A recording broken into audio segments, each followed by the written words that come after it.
आज मैं आपके लिए लाई हूँ सुभद्रा कुमारी चौहान की लिखी कहानी किस्मत। सुभद्रा जी को वैसे तो हम ज्यादातर देशभक्ति की कविताओं के लिए जानते हैं, पर उन्होंने कहानियां भी बहुत सुंदर लिखी हैं। इस कहानी को सुनकर हमें एहसास होगा कि औरत ही औरत की दुश्मन होती है, ऐसा क्यों कहा जाता है। तो आइए सुनते हैं। भौजी, तुम सदा सफेद धोती क्यों पहनती हो? मैं क्या बताऊं मुन्नी। क्यों भौजी, क्या तुम्हें अम्मा रंगीन धोती नहीं पहनने देती?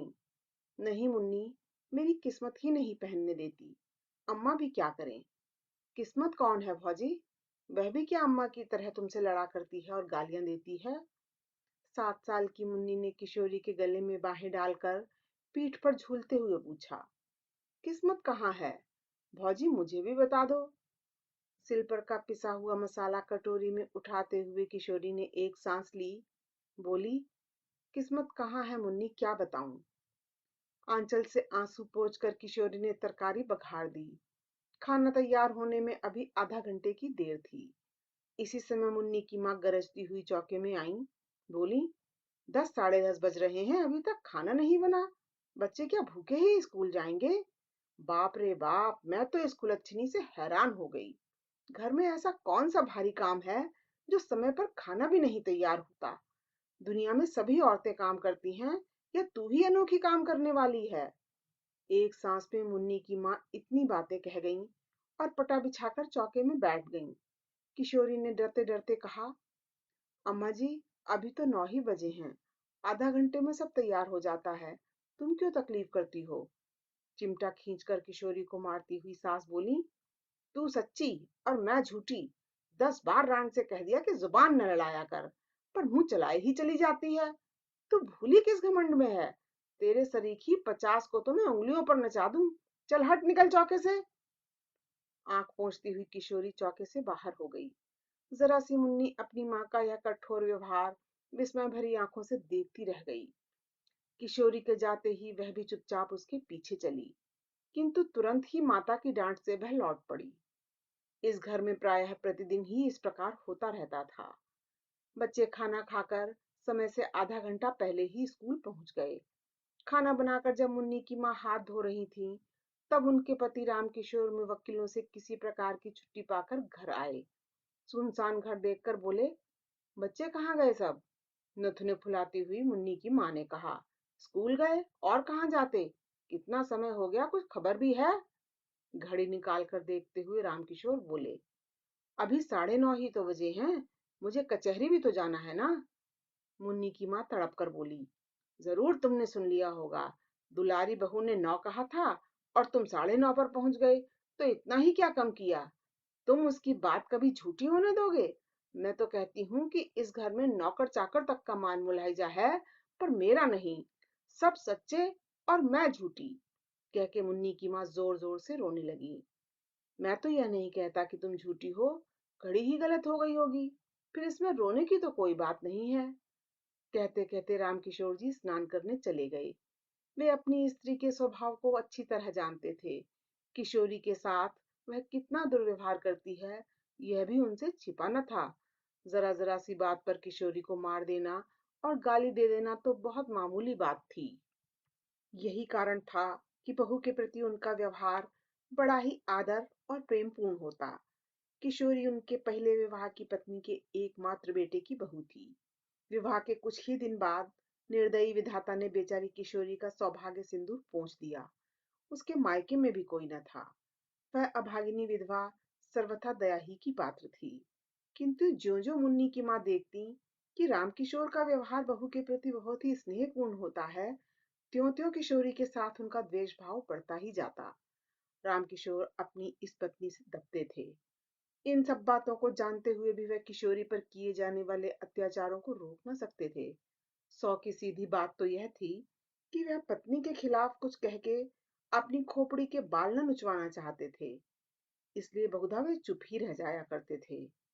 आज भी जान गए कि कोई बात जरूर हुई है और किशोरी को ही भूखी प्यासी रहना पड़ेगा। इसलिए कचहरी जाने से पहले किशोरी के कमरे की तरफ गए और कहते गए कि भूखी ना रहना बेटी, रोटी जरूर खा लेना, नहीं तो मुझे बड़ा दुख होगा। रोटी जरूर खा लेना, नहीं तो मुझे बड़ा दुख होगा। रामकिशोर का यह वाक्य मुन्नी की माँ ने सुन लिया।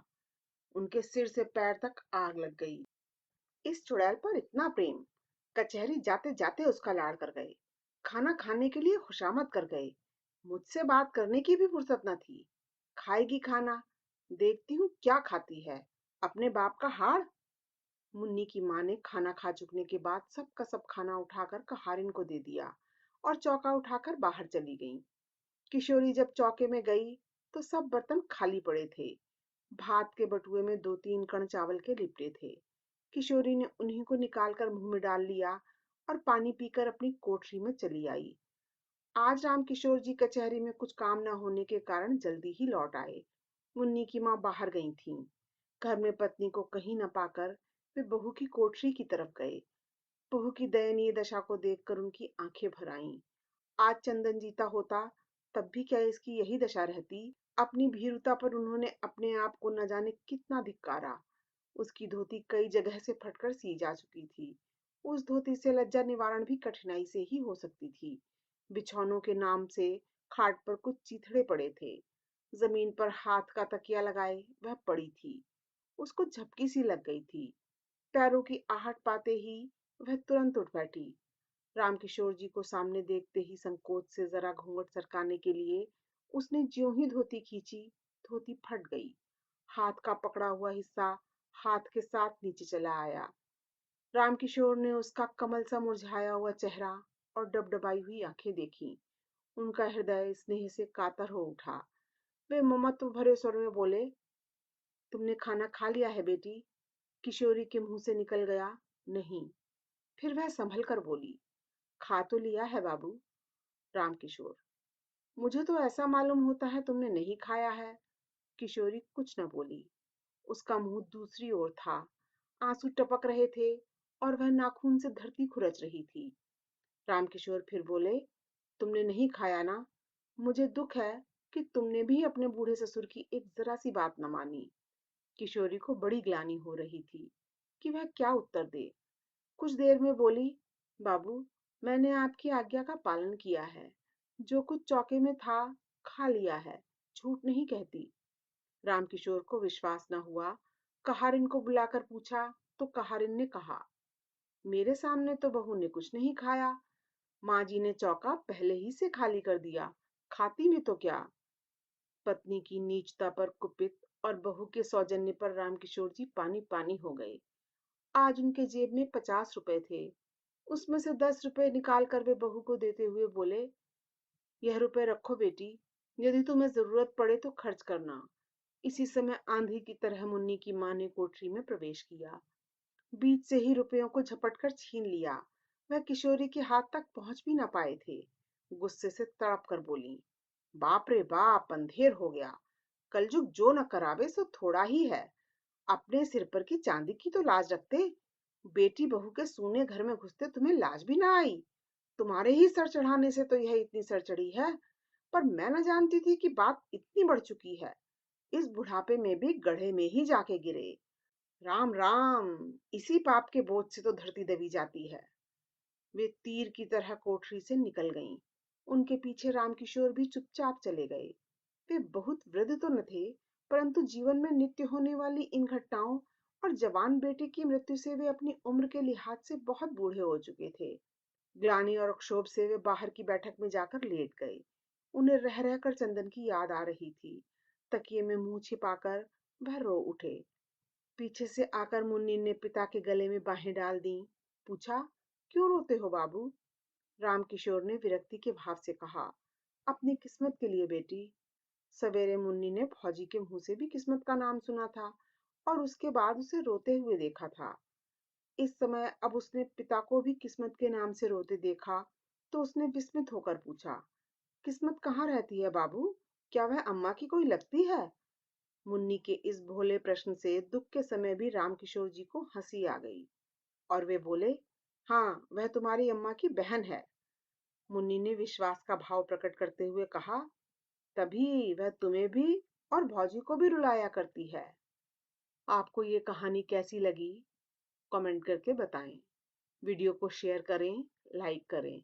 चैनल को सब्सक्राइब करें और बेल आइकन को हिट करना बिल्कुल ना भूलें। धन्यवाद।